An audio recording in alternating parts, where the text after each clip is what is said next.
কিয় কৰিছিলে আপোনালোকে কিয় মাৰিছিলে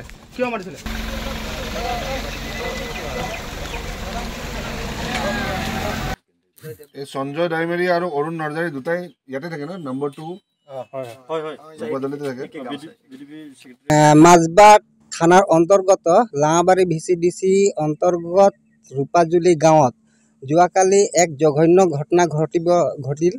আমি ৰাতিপুৱা খবৰ পালোঁ ৰূপাজুলি গাঁৱৰ ৰামু গড় আৰু বিৰচু গড় পতি পত্নী মানে যোৱাকালি হত্যা কৰাৰ চেষ্টা কৰিছিলে, কিন্তু দুৰ্ভাগ্যক্ৰমে এজন হত্যা হ'ল। আৰু এই হত্যা হোৱাটো আমি যি তাতে গৈ উপস্থিত হৈ মানুহবিলাকৰ লগত কথা বতৰাত মানে আমি শুনা পালোঁ বা সন্দেহ কৰিছোঁ যে ডাইনীৰ বলি হ'ব লগা হ'ল। আৰু আজি আমি জানো যে এই মানে বৈজ্ঞানিক যুগতো মানুহৰ মাজত মানে এতিয়াও অন্ধবিশ্বাসটো আছে।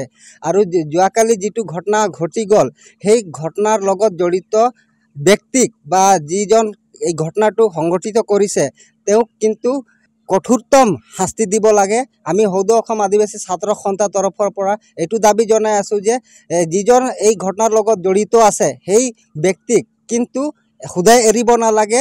যি আইনী ব্যৱস্থা আছে সেই আইনী ব্যৱস্থাৰ জৰিয়তে তেওঁক কিন্তু কঠোৰ শাস্তি দিবৰ কাৰণে মই সৌদ অসম আদিবাসী ছাত্ৰ সন্থা আছা ওদালগুৰি জিলা সমিতিৰ তৰফৰ পৰা অনুৰোধ জনাইছোঁ।